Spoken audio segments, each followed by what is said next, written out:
Forget what you feel. Behave correctly. Your feelings will follow. Parenting has been hijacked. We created narcissistic women and passive men, and how we've created that is... So has modern dating broken down? Absolutely. And I feel like it's almost self-inflicted. What are the top 3 reasons relationships fail? First one is, find a promiscuous woman is a man that didn't do his job correctly. Who cheats more, men or women? Women. Yeah, they're just better at it. Women are better at cheating. So just accept it. Has anyone ever hurt you? I don't even like talking about it. What I would say is, but OnlyFans is a consequence of men being disturbed. Modern way of teaching you is a happy life first and then worry about success. And they've got it the wrong way around. So as a therapist specialising in masculinity, what is making men the most depressed? It's usually just a couple of things. Number one thing is there a loneliness epidemic in men right now? Absolutely. And I feel like it's almost self-inflicted. I think... It's men's fault? Everything. I always say everything is men's fault because unfortunately it's quite self-inflicted. And the reason I'm saying that is, again, it's not in totally self-inflicted because they are growing up in a time where they're bombarded with sexualized content. And so what ends up happening is instead of the usual drive that they would have had 10, 15, 20 years ago to, every time they're getting bored or tired or need sex, they would go out, they would get ready, they dress up, they go out, they go to clubs, they'd hunt for women, essentially. Now what they do is scroll. They scroll a lot. So they kind of saturate themselves with sexualized content online. They reduce their own motivation to speak to women in person, and they then, because they are lonely, they reduce their social skills to just have conversations with women that aren't sexualized. They reduce their natural personality skills, and therefore they become more and more fearful of speaking to women in the real world. So that fear and self-inflicted loneliness from doom scrolling sexualized content is why they're so lonely at the moment. But is that men's fault, or is that the big corporations that create these social media platforms that get us hooked and addicted? Or is it feminism's fault? Yeah. Or is it the women on social media who are putting out the doctored, filtered pictures of themselves? Well, it's probably everything. Yeah, in honesty, it's very difficult to be a young man in this day and age. I have no idea what it would be like if you're 14, 13 years old and you can see the hottest girl every single day on your computer screen without having to talk to her, or sometimes not even having to spend any money. So the temptation is incredible. But at the same time, they are living in a world where they've got lots of information.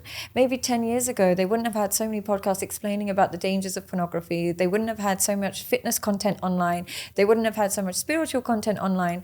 They are also being bombarded with good content, and it's what they decide to indulge in. It's not all of them. There's so many men that have managed to escape that kind of programming, but the ones that are very heavily involved in it are the ones that have passively accepted the indoctrination that's coming to them in this world. So why are men so lonely then? Because they're looking for shortcuts. They're looking for short-term highs rather than long-term goals. And what I mean by that is when they're, let's say, for example, they're horny, they'll watch pornography. When they want to make money, they'll try and find like Bitcoins or quick ways to do it. They've lost their grit to actually suffer a little bit. They haven't got the suffering in them anymore. And because they don't have any suffering in them, they're kind of losing their testosterone. And what ends up happening is they become softer and softer. And not only do women not find that attractive, other men don't find that attractive, other people don't find that, and they lose their confidence. So because they've got it so easy, they've unfortunately become men that people don't want to be around. So is that society's fault? Is that the cycle we're in? Because there's this saying, isn't there, that hard times create strong men, strong men create good times create weak men, weak men create hard times. Hard times create strong men. And it seems like that's a cycle. Do you think it's a mark in society that we're in? Yeah, it's just, it starts with the parenting. I think what's happened is parenting has been hijacked where it was almost too strict before and it was almost too cold, but it's now the parenting has become as soft as possible. So what's happened is if you try and be tough with your kids, it's seen as abuse. If you try and put boundaries on them, it's seen as being emotionally neglectful. So you're growing up with men who have really soft mothers and then incredibly soft fathers that they didn't used to have in the past. In the past, you'd be terrified of your father, or you'd be a bit scared that your father's going to find out, or you'd have that natural fear and in your home. That's been obliterated because if you have a fearful father, he's seen as a narcissist. So they don't have that anything in the home that makes them work a bit harder, and they don't have those consequences at home, and then it extends into the real world. So whenever they are faced with any kind of difficulty, they crumble rather than excel. And I think that we're seeing a lot of that behavior coming from the household first. So do you think young boys maybe should be spanked? I don't think they should be hit, but I think that... I mean, my dad hit me a few times, and never with a fist. Yeah. Always open, and never in the face. But he hit me, and it hurt. And I don't think that was a bad thing at all. I mean, I've been hit by my mum, never by my father, but my mum used to hit me. I think it's different with women and men, though, isn't it? It's a gender thing. Like, I think my mum would probably give us a slap, but my father would never hit one of us. And I honestly... So should fathers spank boys? It's not that they should or shouldn't. It's just that just because you were spanked doesn't mean you were abused. No. And I think what current young generation think is, my dad once hit me because I spilled something on the floor or because I failed my exams. And I was like, yeah, but kids, there's a big difference between abuse and hitting. Sometimes kids will test you. I'm not a parent yet, so I don't know, but sometimes they will test you. You're hitting them not because you hate them and you're abusing them. There are the parents that do that, and that's absolutely wrong. But there should be a natural consequence in the home that you know that you can't cross your father. What's happening in this day and age, because there's so many broken homes, mothers will use that natural fear that children have against their fathers as a way to weaponize it and say, oh, he's a narcissist, you should not see your father, so on and so forth. But also, boys are growing up thinking, oh my God, my dad told me off, he's such a narcissist. Oh my God, my dad used to make me feel so scared of him, he's such a this. They're almost pathologizing just a normal masculine interaction. So I think they need fear in their home of their father to some extent. They know that they can't go too far before dad steps in and lets you know what's what. Did your dad do that with you? Yeah, so my dad would hit me. Maybe he did it 10 times in my growing up life. And only and every time it was when he perceived I'd hurt my sister. So I actually believe it was a good thing. Absolutely. It was always bum, leg, never upper body. I was petrified of doing it. I suppose one downside was that because I was so scared of crossing my dad, I would hide things from him. And it probably taught me to hide things or to lie about some things. If you're so scared of the consequence of doing something, you might hide it or lie. So I think... But in a way, I know everybody says, oh, I want to be that parent that my kid comes to and never lies. And I want my kid to be a bit scared to tell me certain things. I want them to be terrified. I want them to rather call the police than call me, because you're going to get more trouble from me than you are the police. So I think this idea that we should be their best friend and they should be able to tell us everything, I would see it as a disrespect if I could tell my parents every bad behavior I've done and still get respect from them. And the reason I say that is I watched this documentary on this guy who had strangled his 2 babies and his wife, Chris Watts his name was, and disposed of them because he was having an affair. And he had the police interrogation. They're interrogating him and he wouldn't confess. So as soon as his dad came in, his dad was like, you can tell me, son. And he told the dad the truth. And the dad was like, I'm proud of you, hugged him. And I thought to myself, I could never confess that to my father. Like, I killed his grandchildren. My father would kill me for killing his grandkids. The fact that they have this soft relationship just leads to behaviors that they're not proud of. But why are you so open about doing so much wrong? Because I think where your parents accept it is what you'll start to think is normal. So the more you accept and the more you can listen to and the more you kind of embrace in your child's bad behavior, the more they think is normal. So I actually think it's a good thing that you hid certain things from your father. He should be proud. He's like, well, I taught him to respect me enough to be scared to tell me something like that, because he knows that with me, you won't run. You can tell that to your friends and your boys who you're not afraid of, but me, you should respect enough not to tell me everything. Yeah, I mean, the more I think about what I see and perceive as modern parenting, the more I think my dad did a great job. Great. Because my dad had so much pain growing up. His mum died when he was 2. Obviously, his parents were of the war generation. His dad, I think, had no emotion towards him. Yeah. His dad died when he was 18, so he lost both parents by age 18. Really, closed up emotionally. And the way he would show love was by fighting to always look after us. He helped me buy my first house. He helped me buy my first car. He put me through good education, and he never said he loved me. And he hit me from time to time, never abuse. Yeah. But he showed me love in a way that was really important, but by support, by creating things, by working hard, and that seems to have gone a bit. Yeah, and I think that's a really important point, because I think the main problem with men we have today with their masculinity is that they shouldn't actually fall in love. They should fall into work. And what I mean by that is their job is not to just sit there and dote on a woman and be obsessed with her and write her poems and fall in love with her. It should be, she's a good woman, right? Let me work hard. Let me go get a house. Let me go get married. Let me start a family with her. If she's a good woman, let me do something. Similarly with their kids, it's like, yes, you can sit there and be nanny all day, or you can say, right, my kids need to get to school. They need to be scared of me, because then they're going to be rude to their mum. They can't be rude to their sisters. They can't be rude to their mum. They can't be bad in school. Let me do that to show my love for them. But what modern masculinity is, oh, you should be so emotionally available. You should be so emotional. You should be so sensitive. You should be so soft. It's feminized. It's not respectable. I think I just sicked in my mouth. But that's what therapy especially teaches men. It teaches them to kind of really be in touch with their emotions, really realize their boundaries, really do all of these things. When really it should just be, and I'm saying this as a therapist myself, but my focus is on behave in the way that's correct rather than feel. Forget what you feel. Behave correctly. Your feelings will follow. But what modern society teaches men is to get so in touch with their feelings that they get debilitated. They don't do anything. And as a result, they're not as attractive anymore, both as fathers and partners. Wow. Something I find is a paradox in the world of entrepreneurship. I've been an entrepreneur for 20 years. Is, you've got these men who are entrepreneurs who are mission focused. They have ambition. And I'm told by many people that mission and ambition is one of the most attractive qualities of a man.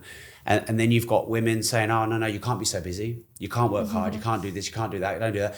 You need to be with me. You need to spend time with me, more time with me, more time with me. And I find that's a real paradox for a man to be in. Like, we were apparently attractive for our mission and ambition, and now you're trying to get us to stop it so we can be more emotionally available and listen to all of your problems. Where's the balance? It's not that you have to be constantly available. It's just that when you are available, you're attuned to your partner in those moments. So they don't actually mind that you're busy. What they do mind is when we are together, you're still preoccupied. So it's not busyness, it's preoccupation that bothers them. So if when you're busy work out the house and you're doing everything and she doesn't exist in your world, no problem. But when you do come home, all it takes is that one-on-one devoted time, that where you're not on your phone, not thinking about something else, you're present. That's what she's actually saying. So what men see that as, oh, you want me to quit my job and just be homeless. What she's actually saying is, when you are home, just be more present. And then that's the balance. And then what about these independent women who don't need men? Because, they're self-sufficient. Who needs a man? Yeah. There seems to be a lot of that energy around. But I find so funny, though. I see a lot of women saying that, but then the same women will say, I'm childless. I want to be childless by choice. But you don't want to have children. You hate men. What are you going to do for the rest of your life? And it's teaching women to just shortcut themselves into a spiral of loneliness. And loneliness is a punishment. Loneliness is the only thing that every country in the world puts people in prison to create loneliness as a form of punishment. Every country has always done that. So when you teach women that you don't need men, and then you teach them that you can be childless by choice, who are they going to be left with? They don't want men and they don't want children. What are you going to do for the rest of your life? So it's that short-term thinking to feel powerful and get the high of feeling powerful today without thinking the long-term consequences is you'll lose community, and you need community. Yeah. So should a woman be independent and resourceful and be able to stand on her own 2 feet in this modern world? Or should she go and find a powerful, ambitious man and look to serve and be a partner to him? I've noticed a trend, and I see this a lot in my clients. I'm Pakistani. I grew up Pakistani. My parents were very much like, if you're not married by 30, you're never going to get married. So you've got to get married by 30. And unfortunately, what I do see is if people are not married by 32, 33 years old, it's a lot harder. And the reason it gets harder... Is it harder though? It is harder. And is it? It seems to be. For women or men? For women and men. I would say for both. I actually would say for both. And the reason I say that is people think... I feel like that's a fear-based projection. And not a reality. Because surely if you work on yourself and make yourself an attractive person, of which there's many ways to do that, does it matter how old you are? I'll tell you why it does matter. And I say this as somebody who got married later, right? And I say this with no judgment because I did it myself. Are you married now? Yeah. So I did this later in life. Yeah. But I would still say that what happens is what people think marriage is about finding this magical person, getting this great connection, and then staying together forever. What they don't realize, marriage is actually a skill. And that skill means that from a very young age, you kind of are okay with monotony. You're okay with being with one person for the rest of your life. You're kind of the person that doesn't need too much stimulation, doesn't need too much pleasure, doesn't need too much novelty. You're okay with kind of dependency and not novelty seeking. Those skills are important for marriage. Now, as you get older, you learn the opposite. You learn that you live an independent life. You don't need dependency in any way, shape, or form. And you usually have gone through a couple of heartbreaks and relationships. So you've practiced different skills. You haven't practiced that skill of just one. Because look, if you go back to Peterborough, or if I go back to London, I will see couples that have been together since high school. The thing that kept them together was not love. They don't love each other. And a lot of the time they can't even stand each other. What kept them together is they don't seek novelty. They live in the same place that they always live. They have the same restaurant that they go to, same pub that they go to. They are the type of people that don't like change. As you grow... You're not selling marriage very well, are you? I know. But that's the opposite of what all the romance movies. Yeah, but and then what happens when you are so independent for so long, you get used to the idea of novelty. You get used to the idea of new people texting, new people calling, breaking up with people. You get used to a different kind of behavior. So the skill set breaks down. And so people think it's about finding the right person, but it's actually about developing the right skills. And the right person is irrelevant, really. It's a skill set. And the skill set starts to deter with age and experience. Does it, though? I think so. But can't you, with age and wisdom, develop those skills? You can. In business, you need patience, you need to be okay with most things being boring, doing hard things, waiting a long time. With property, I was telling you about before, you have to wait a long time for property to go up. You can't chase newness and excitement in property. You buy it and you wait a long time. And those skills can be learned through age. In fact, you probably don't have those skills when you're young. You develop those with age. So can't we develop the marriage skills with age? You can develop them, but you're more likely you're just more likely to develop more independent skills. Right. You're just more likely to develop. It doesn't mean you won't. It's just that you're more likely to develop the skills of, okay, if I have a heartbreak, I can just get over this person. Or if I can't find someone, no problem, I'll just go travel with my friends. Or if I can't, you find solutions to your problems faster. And so you become a problem solver, whereas part of marriage is being dependent with your problem solving rather than independent problem solving. So it can work in both ways. It's just, and a lot of people think that they can wait forever. It's very rare you go to weddings and the bride and groom are in their 40s. It happens, but it's harder than when they are in their early 30s or late 20s. It's rarer. Okay. So do you think in 50 years, marriage will be an outdated concept? It feels like it's dying out. It does feel like it's dying out. But at the moment, there seems like women will always want to be married. Even if they don't like what marriage involves, there's something about being married that they just all want. Is that the fantasy? That's the fantasy. And particularly with this TikTok generation and how they're kind of they're kind of reviving the desire for marriage again. But one thing I always ask people, particularly because I have a faith, so I'm Muslim, so marriage is essential. But if I wasn't of a faith, I would wonder why choose to get married. I'm always curious why people without God in their life want to get married, because what is actually the glue holding you guys together? And if it's love we know is going to go up and down. Marriage isn't about love. It's a commitment to something. So either to each other or to God or whatever it is. But if it's to each other, then that commitment is going to be based on love. But we know love is going to go down. So I'm always curious, why do people get married if they're not religious? What's the reason for it? You said marriage isn't about love and love's always going to go down. I mean, I'm sure a lot of people are going to disagree with that. But if that was true, why would they get divorced? Because they don't love each other anymore. So then love goes down. And then marriage becomes obsolete for those couples that got married for love. Okay, so you don't get married for love. Well, you get married it depends what your background is. I mean, why would you get married for someone that you don't love? Well, you could get married for love is part of it, but the bigger thing is maybe religious reasons, family reasons, create a home together, create children together, is to create an institution. Or society to project on you that you must be married. Yeah, or religion or whatever it is. But then if you're not religious, then the only reason to get married is love, right? I mean, I think I probably would have always thought that. Yeah. I mean, maybe some men get married because they're fiance wants to be married, as opposed to they want to be married. And I do see that quite a lot with men. When I ask them, why did you get married? They'll say, I don't know. They'll always say, I don't know, she wanted to. But they don't know why they're getting married. Now, if you don't know your why, how can you commit to it? Yeah, and something that always perturbs me is, for many people, women, I see that the marriage is more about the wedding than it is about the man that they're marrying. Yeah. I.e., they want the perfect wedding. Well, what about the guy? Yeah, and it's ticking, and a lot of the time it is ticking off the box. Not to say that's wrong or right. It's ticking? It's ticking off the box to say that you got married and had the wedding and stuff like that. And I completely understand it. It's not to say it's wrong or right. It's and usually the guy pays for it. And so the longevity will just depend on your why. The getting married, everyone can do because they're married, they're in love or whatever it is. Longevity will depend on your why, and the real reason why marriages last is a lot less romantic than what people think it is.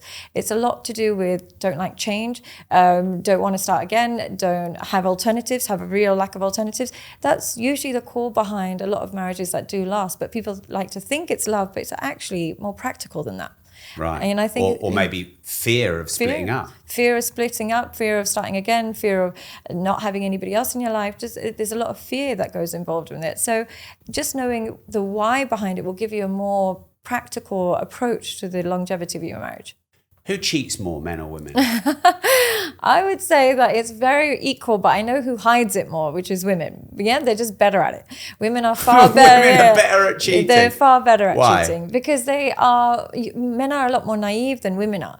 So women will, if we see you following a bunch of girls on Instagram, if we see you liking pictures, we can predict the next steps that's going to come from that because we've experienced that. We know what happens when a man starts liking our pictures or starts sliding in our DMs, so we can predict the next steps. Right. What happens with men is because they face a lot of rejection from women, they assume that when she's like talking to a man, maybe it didn't go to the next step. Maybe it didn't go there. Maybe it didn't. So they like to believe that it didn't go as far as they think.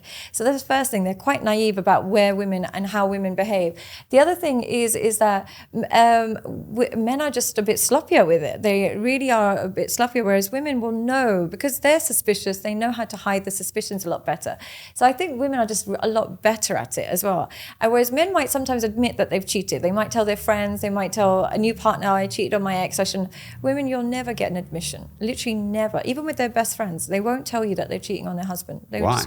There's something about the admission that means that they should feel guilty and they don't want to feel the guilt. So they just think if they don't admit it, they won't feel guilty. And it's not all women, but even when I do have female clients in my therapy sessions that are cheating, zero guilt. And the reason they feel zero guilt is because they usually have lost love for their husband by the time they are cheating, or they usually have more attachment to the other person.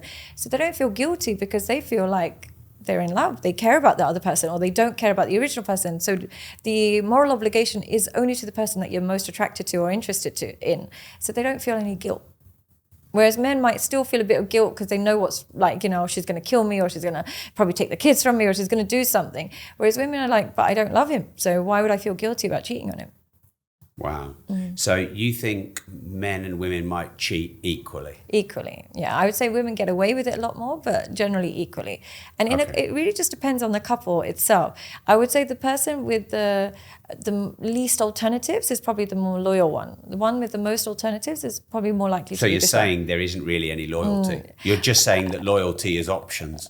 Loyalty, I would say, is upbringing. I would say a lot of it is to do with upbringing. A lot of it's options make Yeah, but you just said the person with the most options is more likely to cheat. I would say that when you are dating somebody with significantly more options than you have to accept that there might be a chance that they're going to be more disloyal.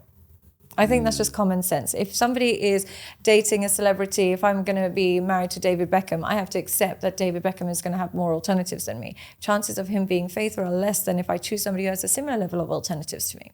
Wow. Do you think more people cheat than the statistics tell us? Yeah. Like, if you were to guess in marriages, what percentage of people, men or women, have cheated, what would you guess it as?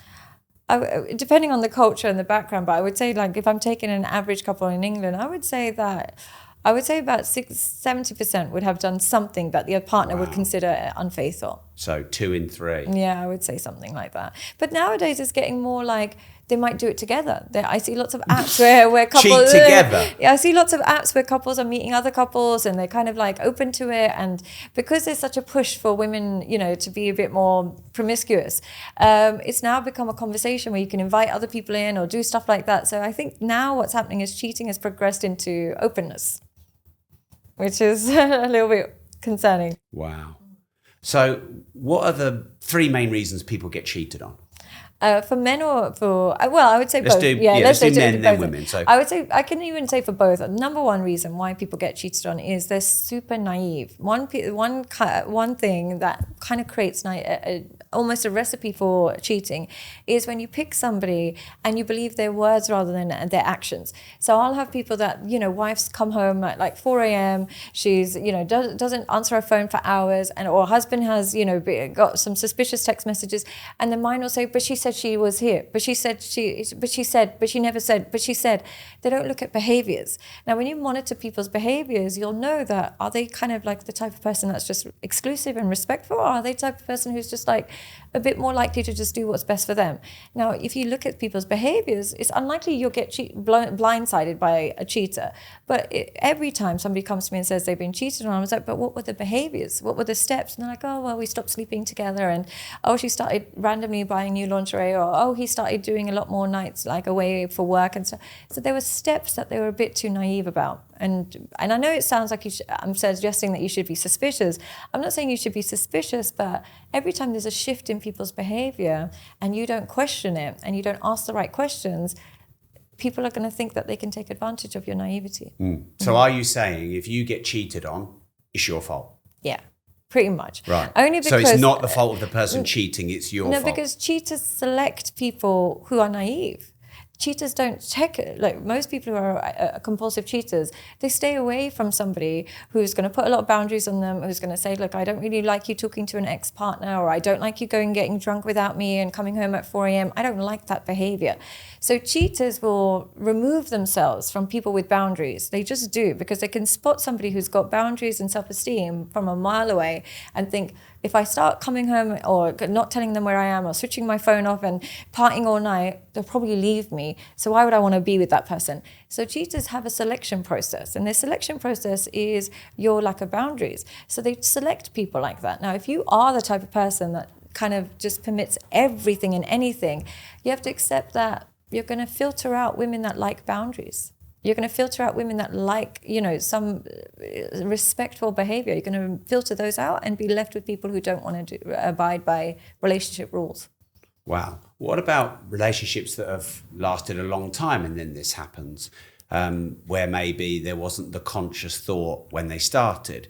Because the world's changed a lot in the last 10 or 20 years, maybe more. So there's these people who are in these long marriages where it was pretty innocent 20 years ago.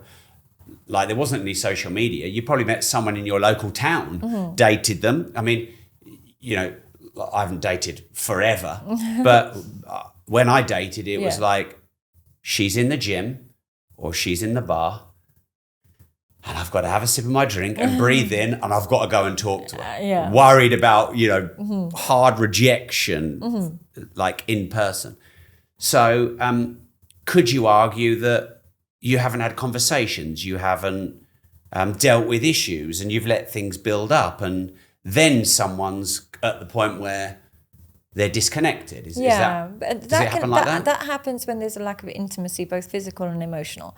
So what happens in those marriages is some people just are not honest with each other. When there's a lack of intimacy, they kind of just accept it, but really they're craving a bit more. Or when they don't like the intimacy, they won't say it because they're not open enough with each other. They're so worried about hurting each other's feelings that they bottle it up, but they hurt each other's feelings in the long run by potentially having affairs. So what I notice is that there's a lot of people who are like, okay, she gained a bit of weight, or he's not doing what I like intimately. I tried telling him, but he's so sensitive, or I didn't want to hurt their feelings. But in their desperate attempt not to hurt them, they end up living a double life, and that's actually worse. So I actually recommend having as much honest and blunt conversations as you can, both about intimacy, both emotional and physical, to prevent those behaviors happening. And then if you do find yourself still wanting somebody else, you can have an honest conversation, think maybe we're not aligned anymore, maybe I can meet somebody else, but it doesn't have to go down the cheating path if you have a lot of connection out in the relationship. Who's more narcissistic, men or women, and why? Women are more narcissistic. They're considerably more narcissistic. And let's see the comments go. Women are more narcissistic. We've created a generation of narcissistic women, and we've really done that. And we've created narcissistic women and passive men, and that's the culture we've created. And how we've created that is the rise of feminism and the rise of social media has really created a narcissism in women, because what feminism has taught women is that men are the enemy. You don't owe them anything. You don't owe them respect, loyalty, love, dedication, acts of service. You don't owe them that. But at the same time, they should still pick up the bill. At the same time, if he doesn't pay for everything, then he's not a man. At the same time, he should accept everything you want to do whenever you want to do it, but you don't have to accept everything he does. And then combine that with social media, where beautiful women in particular, even if you're not that beautiful, but beautiful women in general, what they can do is post pictures online whenever they want and be inundated with alternatives as much as they want. But at the same time, their partners can't really do that, because women don't really, slide into DMs in men's as much. But similarly, if they did catch their partner liking pictures or posting things, they would be the first to pull him up on it. So I think what's happened is they've got a culture where they don't have to serve or respect or love men, but at the same time they can do whatever they want, and men should still be traditional and still be masculine. The expectations of the men are still there. So I think it's not entirely their fault, but what's happened is they have created that mindset without realizing, both social media and feminism. But the weirdest thing is they'll always say, my ex is a narcissist. He's a narcissist, because they think anybody with any kind of bad behavior is narcissistic. But often and I say they, but me, everybody, we also are, just as bad. Yeah, I mean, narcissism is this label. Most people don't even know who narcissist was. It's a common weaponized term. I see people on social media using that language all the time, and I have a quick look at them and I think, well, you are the very thing that you're calling everyone else. I have a golden rule. Whenever somebody uses the word narcissist, I know they are one. But they've used their narcissism to play victim. Narcissism and victimhood are almost identical personality traits. Just how narcissists like attention by having lots of adoration and having a lot of admirers, and victims love having sympathy. They thrive on people's sympathy. They thrive on having no accountability. But it takes the same level of narcissism to have both. So anytime I meet somebody who's like, this is a narcissist, that's a narcissist, I'm like, you're telling me you're the narcissist, essentially. Because victimhood is just as embarrassing. So has modern dating broken down? To be fair, I don't actually know, because I haven't been in the scene for years, but I would imagine that it is just, you're competing with people you can't compete with. That's what's happening, is we're competing with people's algorithms now. So before, you might have to, be a bit prettier than the girls in his workplace and to get somebody's attention, or the guy might have to be a bit stronger than the other guys in the gym, and that would be like a relatively easy competition. Nowadays, you have to beat the algorithm, and the algorithm is going to bombard women with luxury items, amazing holidays, proposals and rings and all these things, and men are having to compete with that. And then women are having to compete with, all these beautiful women with perfect bodies, tan, toned, AI, everything. They're going to have to compete with that. So we've kind of polluted both young and women's minds with such expectations that it becomes difficult to have a healthy relationship. Surely the solution, though, is to just reject all that and just be yourself. Is that not how the law of attraction works? Just be yourself. I think it's easier for us because we didn't grow up with TikTok on our phone. By the time I got on TikTok, I was like 30 or something. So I was like, by that time, it can't really affect you. But whereas these young generation are like, they're 14, 15 years old, and that's all they know. And but like you also said, they can listen to podcasts and listen to influencers who've got some experience, and whilst they might be in that culture, they're also able to learn a better way. They are able to learn a better way. But the slightly younger one, the Gen Z, they're too young to grasp the concepts of these kind of educated podcasts, and they're not going to have the attention span for it. So the people of the right age can kind of balance themselves out, but slightly younger, they're going to find it very difficult to balance that. A big thank you to my sponsor Coinbase, a leading online cryptocurrency platform for buying, selling, trading, storing and staking cryptocurrency. I've said it before, but the system is broken. The banks, the politicians, the financial system, they're playing a game and we are the pawns. So what can you do? Well, you take proactive steps to regain control. And from me, I'm investing in many decentralized assets such as Bitcoin. Now, I recommend you do it properly through the only publicly listed global crypto exchange, and that's why I use Coinbase. Now, this isn't a get-rich-quick thing. You need to do your research. But Coinbase makes that simpler as it gives you access to over 260 cryptocurrencies. From the established cryptos like Bitcoin and Ethereum to the emerging assets and even stablecoins, which are designed to be pegged and redeemable one-to-one to fiat currency like USDC. With Coinbase One, pay zero trading fees on trades up to £10,000 a month. If you're thinking about investing in crypto for the first time, Coinbase is publicly traded and listed on NASDAQ with transparency that you can trust. So if you're ready to take back control of your personal finances, then click the link in the description and sign up for Coinbase today. Now remember, do not invest unless you're prepared to lose all the money you invest. This is a high-risk investment and you should not expect to be protected if something goes wrong. This is not investment advice and it is not recommendation to buy or sell any particular digital asset. And what about dating in Dubai? How's that? Oh, I've heard horror stories. I've actually, I work with a lot of clients in Dubai, but I would say Dubai is the one city where women are outshining men in every regard when it comes to promiscuity and when it comes to, cheating and all those things. It's definitely, a lot of people see Dubai as a man's kind of city and they get to be with all these women, but the women are 20 steps ahead of men. And the key reason why women are so ahead of men when it comes to dating in Dubai is because Dubai attracts women from different cultures, like beautiful women from different cultures, particularly Eastern European, North African, it attracts that. Now, the thing with Dubai, what women have done in Dubai that doesn't occur everywhere is they are not bothered by how attracted they are to a man. They are able to be married or in relationships with a man that they're not attracted to simply because he gives her a lifestyle.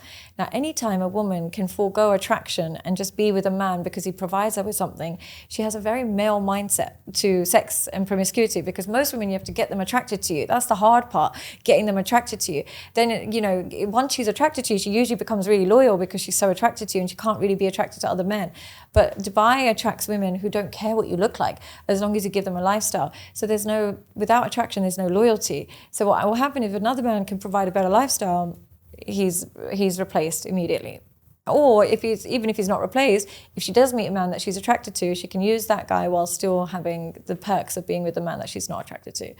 Wow. So you're saying that no matter how successful you are in Dubai, a woman is likely to exchange you for a more successful guy. The more successful you are, the more likely she is to exchange you for a successful guy in Dubai, because you are going to have you're going to attract a certain type of woman, and the type of woman you're going to attract is usually women that are not truly attracted to you, not actually in loyalty, but they're looking for a lifestyle. Whereas the less successful you are, and the more likely you are to get a woman when you're less successful, more likely she is to be loyal, because the key of why she's chosen you is her attraction to you. Just you as a person, might be physical or whatever, but as you get more and more successful, the core behind why she's choosing you could be diluted by the finances, and the more diluted it is, the attraction, the less loyalty there is. But surely there's a really easy way to filter out these people. You would think so, but there's not. I've got one. Which is? When the bill comes, you do this. I know, but then... That's what you do. The first date, the bill comes, you sit there. And I'm not saying as a guy you're not going to pay the bill. Yeah. But you're looking for the reaction. But the thing is, so here's the thing, here's the difference with Dubai. Some girls just don't pay for bills because the culture is Muslim, so the men pay for everything anyway. So the bill isn't the thing that actually filters them out. That might work a little bit more in London, but in Dubai, because men, you can actually sit there having dinner and somebody will pay your bill that you've never seen in the restaurant, because it's a Muslim culture, men pay for everything. Okay. But the real stretch is what they do for a living. And in Dubai is one of the most expensive cities in the world. It's super expensive. And even if you make good money, you'll still be like, wow, this city is really expensive. You'll meet girls that are from the middle of nowhere, like Kazakhstan, or like from a village in Russia, and they live with a G-Wagon and like in a high-rise with no job. And the men don't wonder where this is coming from. They don't question it. So it's what they do for a living is the real question you want to ask. And if it's not a clear answer, there's usually a man behind it. Right, okay. So entrepreneurship. Yeah. Is it different or difficult for entrepreneurial people or go-getters, or people who want to be very successful and run their own business? Is dating and relationships different and more difficult for them? It's a lot more difficult for a couple of reasons. The first reason why it's more difficult is obviously the time. They don't have the time to properly vet a woman, really get to know her, invest in her. They don't have that same kind of time frame that the average man would have. The second thing that I find is a bigger problem in the long run is because they're busy and because they're successful, they kind of make their wife's life a lot easier. Sometimes they'll be like, there's a cook, there's a maid, there's something that, or they solve all of her problems for her. The problem then becomes there's a resentment, because what ends up happening is he does more and more, but he feels less and less appreciated because he's doing more. He's like, I'm providing this for you, you got this house, we go on holidays, you don't have to pay for anything, your kids are in business, what's the problem? So what ends up happening is the balance tips, because he does more and more, she doesn't have to do more because she doesn't have to cook, she doesn't have to clean. She gets used to that. She gets used to that. So what ends up happening is one person has to hustle for that lifestyle and work really hard. The other person just has to wake up in the morning and they get the exact same lifestyle. So resentment starts to build up, and that's where the relationship starts to suffer a little bit. Right. Mm-hmm. And is the resentment from the main breadwinner, could be a woman, but probably more likely a man, or is the resentment from the person who's being supported who takes it all for granted and therefore just naturally expects more? Yeah, it's on both ends. Weirdly, it's on both ends. What ends up happening is the breadwinner starts to get more and more resentful over time. But then the person who is getting everything kind of easy, they actually build resentment as well. And the reason they build resentment is because their life isn't because they haven't solved their own problems in their life. They haven't actually pushed themselves, exerted themselves. They start to feel a bit more and more depressed, because our brain is actually not designed to be happy all the time and have it easy.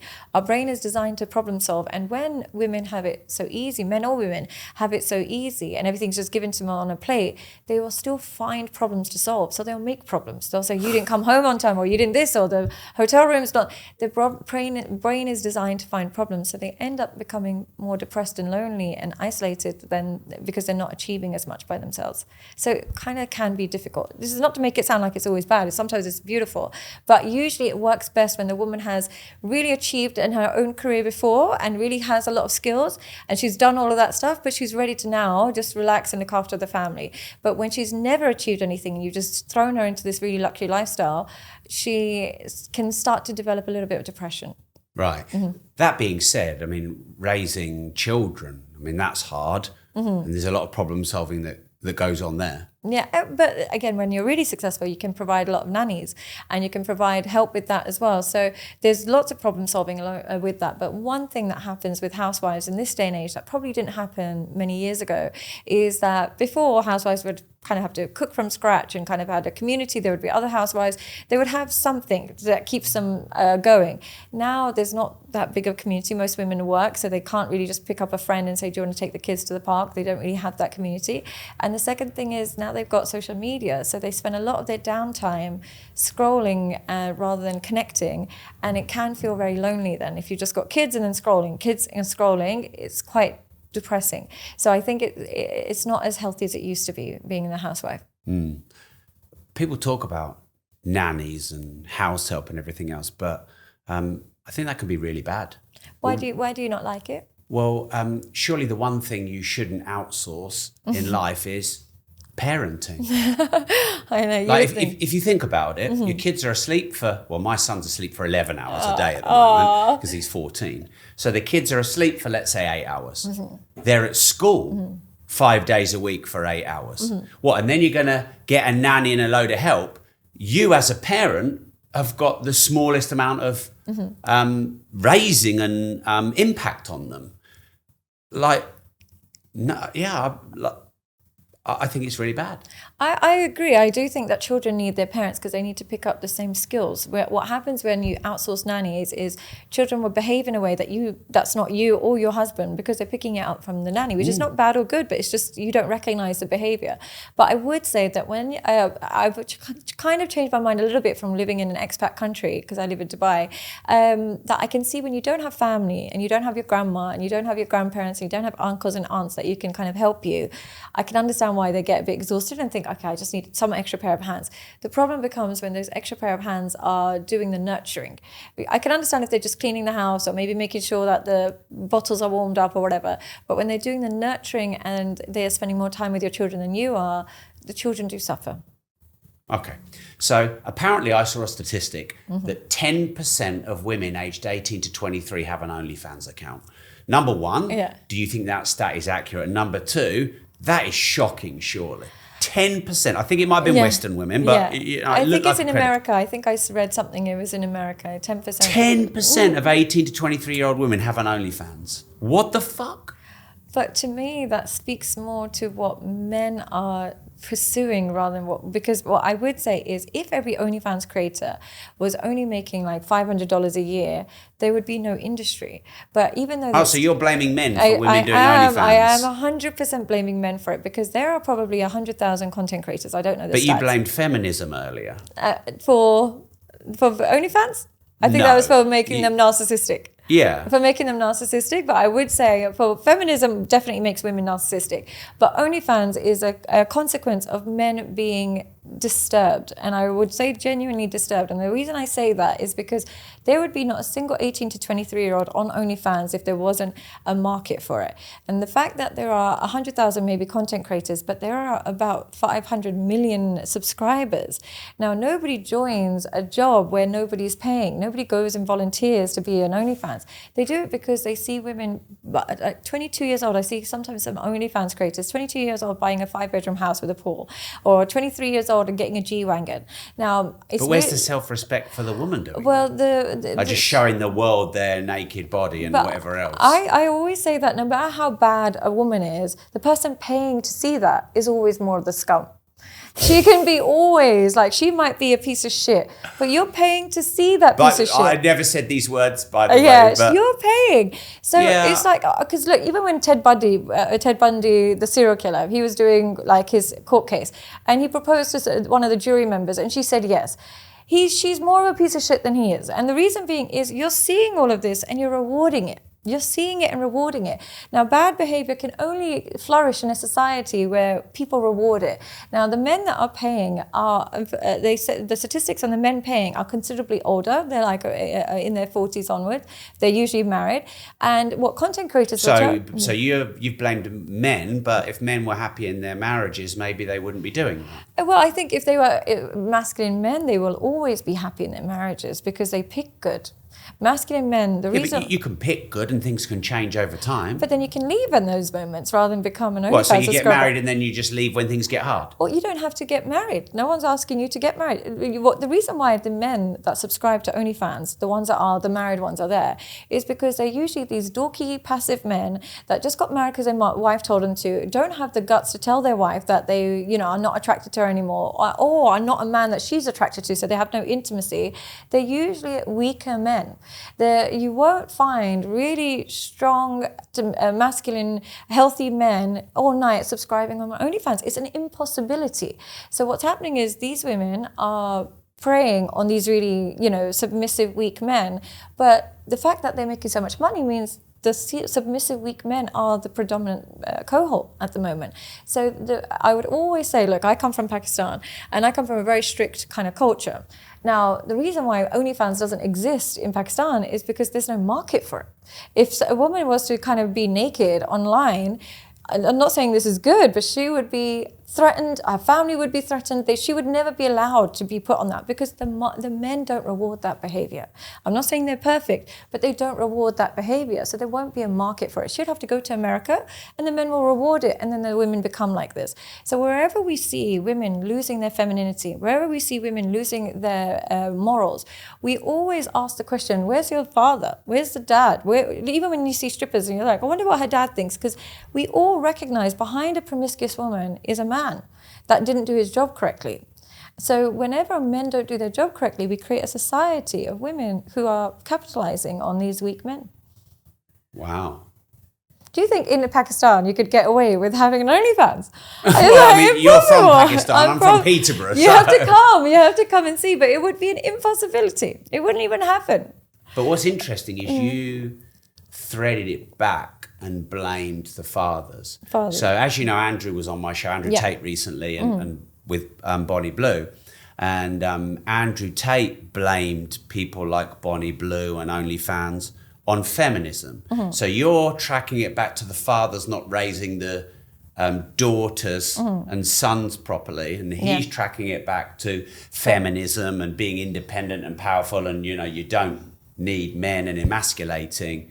I would always men. trace it back to fathers. And the reason I say this is women have to experience being daughters before they can experience being wives. And what I mean by that is every woman needs to have the experience of an older man, her father, who chooses to pour into her, like provide for her, look after her, protect her, make sure her brother doesn't hit her, make sure that nobody other man ever touches her, drop her to school, pick her up from school.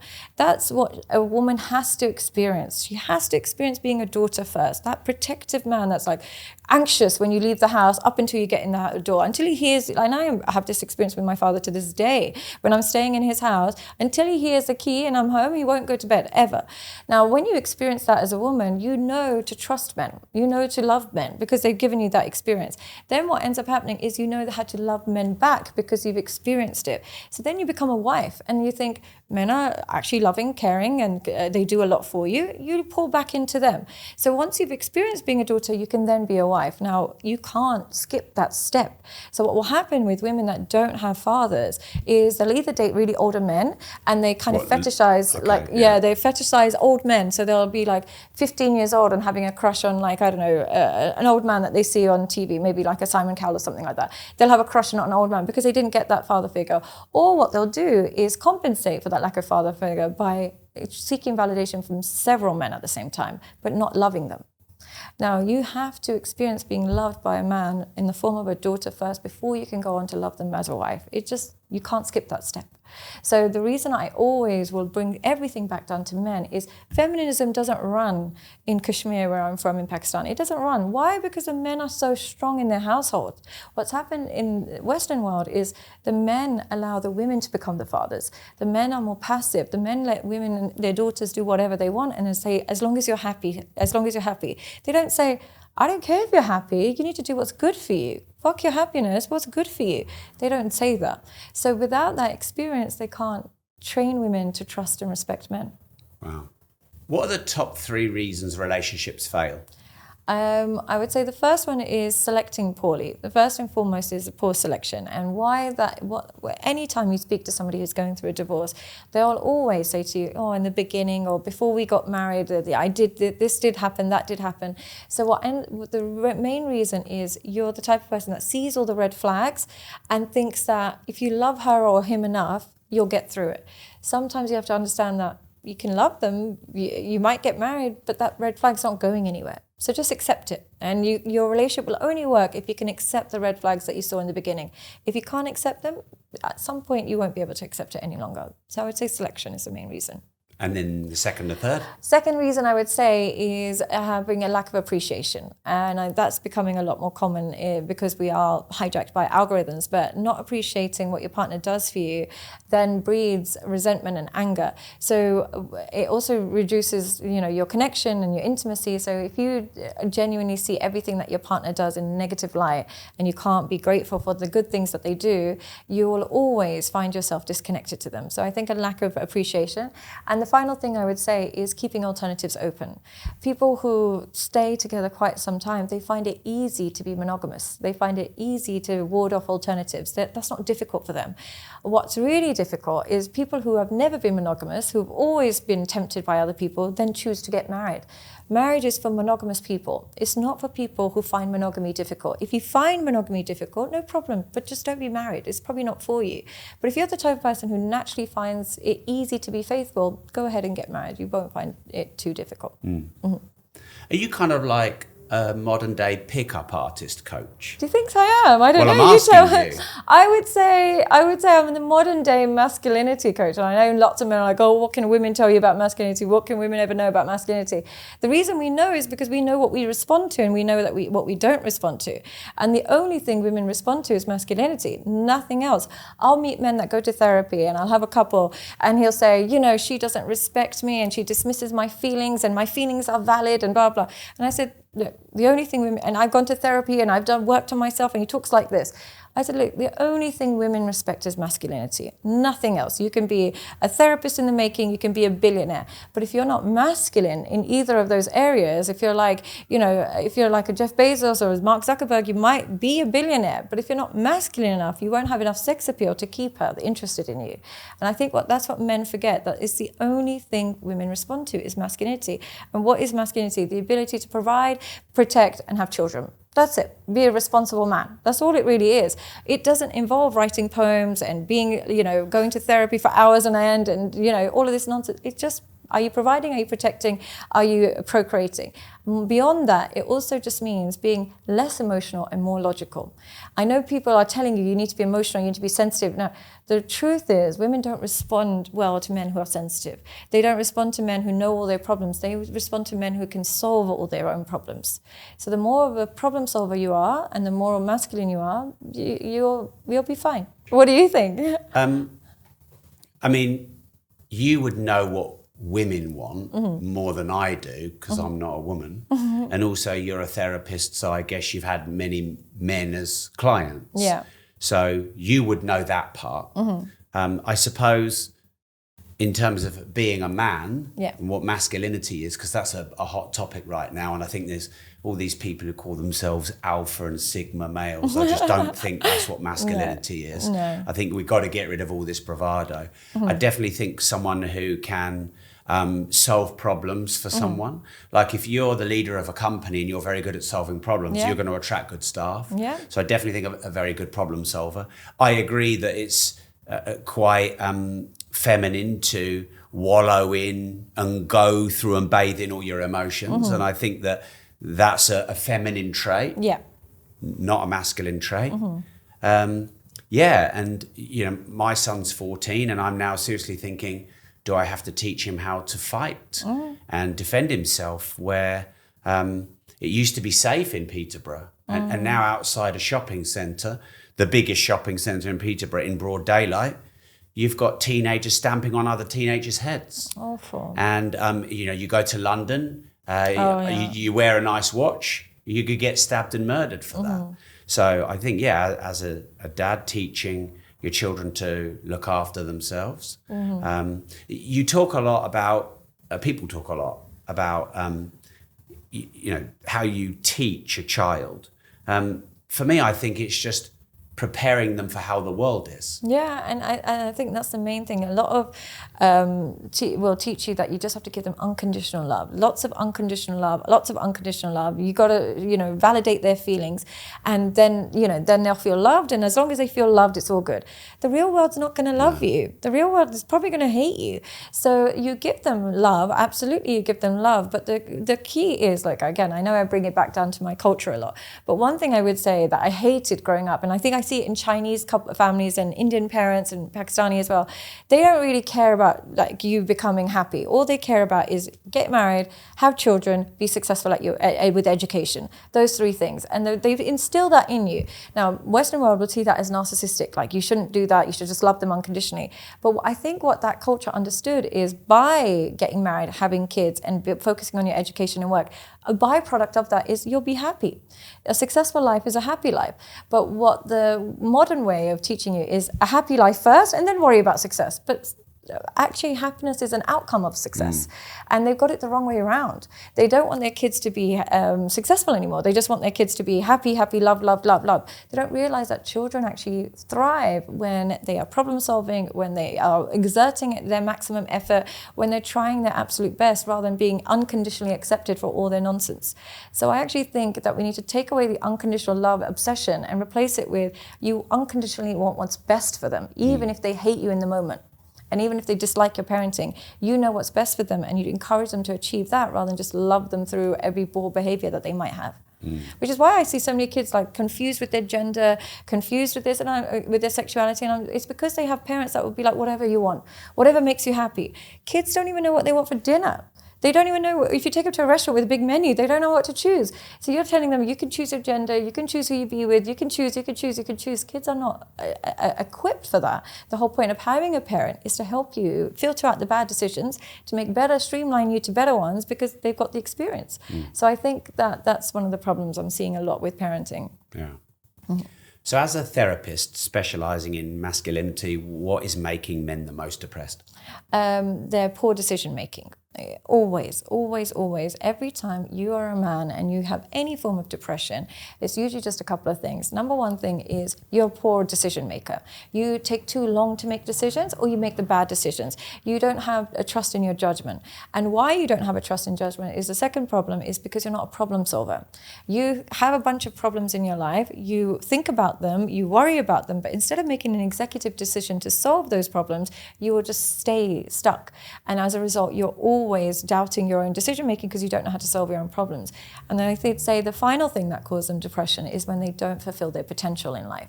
They might be really intelligent, but because they don't have courage, they don't go out and do something really useful in business. Or they might have a really great body, but because they don't want to work out and they lose it. It's when they don't fulfill their potential, they're not great problem solvers and they're not good decision makers. They want to believe it's this biological thing that makes them depressed, and it's this, my dad didn't come to my soccer game when I was 14 and now I'm depressed. Look, if there's men in Gaza that are like picking up their children from rubble who have managed to survive and not go through depression, there's children in Africa that have to eat. And I know people are like, oh, but you shouldn't compare problems. But the reason they don't have depression is because they're too busy solving problems. They're too busy decision making, problem solving, fulfilling their potential, survival. They're doing what their brain designed them to do. Because you're not fulfilling your potential, not decision making, and not problem solving, you have the luxury of being depressed and sad. When sadness should be, where do you have time? If you're really being responsible, looking after kids, looking after your family, you shouldn't be able to have the time to be as depressed.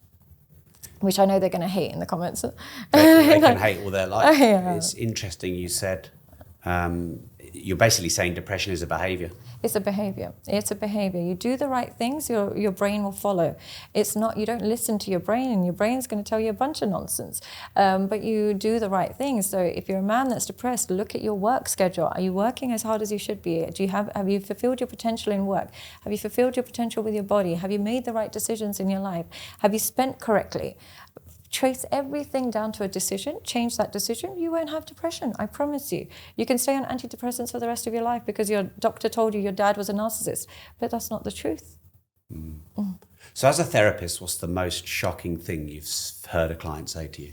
I've kind of seen everything and I've heard everything, but what I do see, I don't even like talking about it, but what I do see with a lot of men, young boys, they'll come to me nowadays and they'll say, my first sexual experience was with another boy and I'm straight. And I'm like, why was it with another boy? Oh, we were just watching porn at the same time and then just started practicing and stuff like that. And I think that shocks me quite a lot because I didn't know that was a thing, but I think, and that kind of comes more and more common now that it's so accessible. Now that it's so accessible and they're sharing it with each other and this, that and the other, kids are kids, they don't know what they're doing. So I think that's something, and I thought it was really weird and I thought like, okay, maybe this is just a one-off. Then I heard Kanye West talk about it and how his first experience was with his male cousin, and it's because they were watching porn together. So I would say that the way porn seeps into men is like a poison seeping into your blood that is really slowly working its way until you're totally damaged and destroyed. And that's what pornography does, just a really slow version of it. Wow. Has anyone ever hurt you? Yeah, lots of people. I would say lots of people. I've been hurt by parents and my siblings and partner. I think I get hurt. I do get hurt, but one thing with me, I forgive very quickly. I get over things very, very quickly. So I get hurt, but I'm very good at realizing that I also say hurtful things. I also do hurtful things. So I'm not an angel. So just how I want people to give me grace, I tend to give people grace. And I'm just happier when I forgive quicker. So I get hurt, but I forgive quite quickly. Do you forgive quickly? I think so. I mean, I think forgiveness is a bit arrogant in some ways, because who are we to forgive them? I think probably the only person that could forgive is a godlike person who's never sinned. So if I like, oh, I forgive you, that positions me as superior to you. Yeah. So there's that. And also I think forgiveness is really just setting yourself free. Yeah. Like if you did something, to hurt me, I might go wah, wah, wah, wah, wah, wah. But actually, pretty quick I'd go, well, if everything is my fault and everything is my responsibility, how did I create it, and what was in my behaviour that created it? And, you obviously did it for your reasons, and you probably didn't do it to hurt me. The saying, hurt people. So even people who really are narcissists, they're not really hurting you. They're trying to alleviate their own pain. Yeah. So, really, I just try and let go. Yeah, I'm like that. I don't hold grudges. I genuinely don't think about people for that long enough to hold the grudge. So when people are like, I need an apology and I'm still upset they did this 10 years ago, whatever it is, you're going to be miserable. I can't be around people, but like the brain is not working fast enough to move on from bad experiences. So holding grudges and stuff, I don't really have the time or energy for. I don't care about you enough to still think about what you've done. Yeah. That being said, in a relationship, what's the most you've been hurt? What happened? I have actually been quite lucky. If I'm being honest, You've got to show us some of something. I've been relatively lucky. I would say I'm relatively lucky, and the only reason I'm lucky. Never been cheated on? No, Never. Not that I know of. You never know. In life, you never actually know. But it's not that I know of. But what I would say is not because I'm someone special. It's just that I can spot the signs so early. So you'd have to be a fool to think you're going to get away with it. So it would be like, like how some people might be like, oh, she disappeared for a couple of hours, or he didn't call me all day, and he called me 2 p.m. the next day. If you do that with someone like me, I'm going to tear up at your house. I'm going to destroy your house. What are you going to do? So like, you can't really risk that behavior with somebody like me. So it doesn't mean I'm perfect. It just means that I filter out people who want to take those risks. I would filter it out. And because I don't do it either. I've never cheated on anything, so I don't do it either. So it's kind of like, I know the traits of a cheater and I know the traits of a non-cheater because I can spot them so quickly. So there's no point trying. So I've been quite lucky. Have you been hurt or cheated on? I think we've all been hurt. Yeah. I remember my first girlfriend, my first love. I don't think I've ever told this story. So I was the fattest kid in my year from age like 11 to 13. Oh. So I didn't get attention from women, and that's all I wanted because I was obviously going through puberty at that time and getting really interested in women. And I never got it, and I developed these people-pleasing, conflict-avoiding behaviours. And then I lost all the weight, and then girls started to be interested in me, which I was not used to at all. And it was like, I would never believe if a girl was interested in me because I was never used to it. And then, this girl who was like, whenever all the guys talked about the top 3 hottest girls in the year, the one I got with was always in the top 3. And I got her. And I was like, wow. And, I was I got with her when I was 14 and then turned 15. And then I went on holiday over my birthday. And then when I came back, my birthday card from her was, on the doorstep. And of course, I was so excited to get the birthday card. Because back then I didn't have a phone, didn't have any social media. So if you went on holiday for 2 weeks with your family, you didn't talk to your girlfriend for 2 weeks. Oh, so I couldn't wait to get back to her. And I opened the card. Look, she used to write long love letters to me and all of this. And it said, to you, from me. And I immediately knew she'd got with someone else. Why did you know that? Because she would write me long, lovely letters and everything. Your instinct. It was my first ever experience, my instinct. And I opened it and it said, to you, from me. And I called her up and I went, what's going on? Oh, that's smart of you. Well, I just knew. And she'd got with my best friend. Oh. So that was my first experience of, and that really hurt. I actually ended up going back with her again and I stayed friends with him. And to this day, I don't know if that was weakness or if that was my first experience of letting that stuff go. I think it was probably a bit of weakness, but also good to let it go. And anyway, I ended up getting back with her. But I think it was a brilliant lesson. And so, so none of that stuff's ever happened to you? No, I haven't been so dramatic. Come on. I have never been so dramatic. I wish it would, because then I could have something. But the only thing is, it's just that I have a temper on me, a real temper. And have you ever been with like a married man? Never in my life. No. Why would I go down that route? But you might not know. He might lie to you for 3 months, and then you might find out.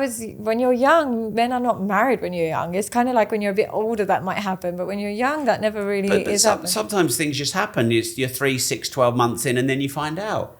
Not with somebody like me. Oh, okay. I'm a detective. I really am a detective. It doesn't make it easier or better. It's just that I know what I'm Inspector getting. Khan. Yeah, That would be a good brand. That would be a Inspector good brand Khan. because I just know what I'm getting. So there is very difficult for somebody to lie to me or hide things from me. It's quite difficult. You can try it, but it would be at your own risk. It would be really at your own risk because it's just like I'm not a messy kind of person. I try not to be with a messy. If something's a messy person, a messy situation, no problem.